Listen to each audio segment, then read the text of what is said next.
नमस्ते फ्रेंड्स। एक बार एक राजा अपने राज्य से जा रहा था। तब उसने एक साधु को देखा। तो साधु से कहा कि क्या प्रॉब्लम है, क्या चाहिए। तो साधु कहता है कि "अ, राजा, मुझे थोड़ा सा अनाज मिल गया तो बेहतर होगा। ठीक है, आपको कितना चाहिए, मैं भिजवा देता हूँ।" तो साधु कहता है कि आज नहीं चाहिए, आज के लिए है, मैं कल आ जाता हूँ। राजा बोलता है ठीक है। दूसरे दिन साधु राजा के महल में चला जाता है, किंगडम में। तब राजा थोड़ा सा रिलैक्स होता है और अपने गेम भी खेल रहा था, चेस। तो साधु को देख के राजा कहता है अपने सेवकों को कि दे दो इनको जितना अनाज चाहिए, चावल चाहिए, जो भी है। तो साधु कहता है कि आपके पास कितना है। राजा कहते हैं आपको चिंता करने की जरूरत नहीं, आपको जितना चाहिए मैं दे सकता हूँ। मैं यहाँ का सबसे बड़ा राजा हूँ और मेरे पास बेहद धन, चावल, सब कुछ है। मांगो जितना मांगो। तो साधु को थोड़ा सा गलत लगा, क्योंकि ये राजा थोड़ा सा अहंकारी लगने लगा। तो उसको एक छोटी सी सीख देने के लिए वो राजा से कहता है, राजा, आप ये जो चेस खेल रहे हो, क्या उसके ऊपर रखने जितना चावल मुझे दे पाओगे। राजा बोला, उसमें कौन सी बड़ी बात है, ये तो बहुत आसान है। ठीक है, दे दो। तो अपने लोगों को बुलाता है, दे दो जितना चावल ये चेस के ऊपर होता है, और दे देने का। लेकिन साधु ये कहता है कि सिर्फ इतनी कंडीशन है कि आप एक दाना चावल एक स्क्वायर में रखोगे, फिर दूसरे स्क्वायर में उससे डबल रखो, फिर तीसरे स्क्वायर में उससे भी डबल रखो पिछले वाले से, चौथे वाले स्क्वायर में तीसरे वाले स्क्वायर से डबल करो, ऐसा चाहिए। राजा बोला, उसमें कौन सी बड़ी बात है। ओके। तो उनके राजा के लोग काम करने लगे। तो पहले में एक दाना रख लिया, फिर दूसरे में दो रख लिए स्क्वायर में, तीसरे स्क्वायर में चार रख लिए, चौथे स्क्वायर में आठ रख लिए, पांचवें स्क्वायर में 16 रख लिए। ऐसा करते जा रहे थे। तो वो जो उसके लोग थे राजा के, ऐसा ऐसा उनको समझने लगा कि कुछ तो गड़बड़ है। जब वो 32वें पोजीशन तक पहुंच गए, 32, तब तक उनके राजमहल का पूरा अनाज खत्म हो चुका था। अभी राजा ने तो बोल दिया है, देना तो पड़ेगा। तो फिर वो कहते कि महाराज, अपना अनाज तो पूरा खत्म हो गया। बोला, ऐसा कैसा हो गया। चलो ठीक है, आप अपने जितने भी सारे लोग हैं अपने किंगडम के, उन सब से ले लेना।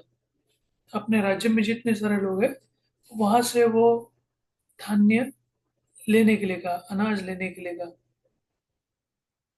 लेकिन करते करते जब वो 40वें पोजीशन में पहुंच जाते, 40, तब वो भी पूरा अनाज खत्म हो जाता है। तो राजा बड़ा चौंकता है, फिर अपने प्रधानमंत्री को बुलाता है, मिनिस्टर को। ठीक है, और दूसरे गांवों से या दूसरे राज्यों से लेके आओ।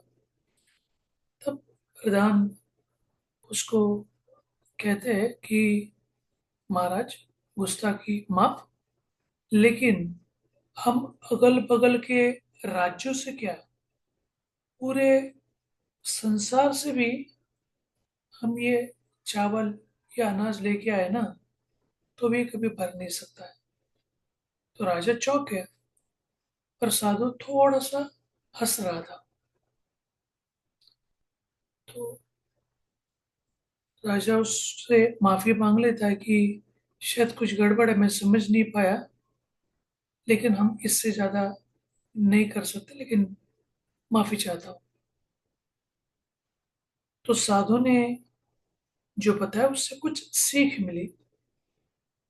एक, हम जो भी चीज कंसिस्टेंटली लॉन्ग टर्म या हर दिन पिछले दिन से ज्यादा करते हैं, तो उसका इम्पैक्ट इफेक्ट ज्यादा होता है। जैसे हम 1% दिन में अपने एफर्ट्स लगाते हैं, दूसरे दिन में उसमें सिर्फ 1% इम्प्रूवमेंट करके सेकंड डे में करते हैं, तो एक साल में हमारे एफर्ट्स का रिजल्ट 37 टाइम्स होता है। 37% नहीं, 37 टाइम होता है।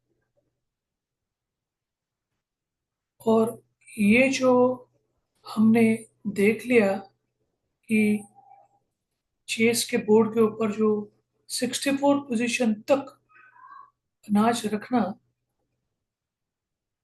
तो वहां तक क्यों नहीं पहुंच सकते हम लोग।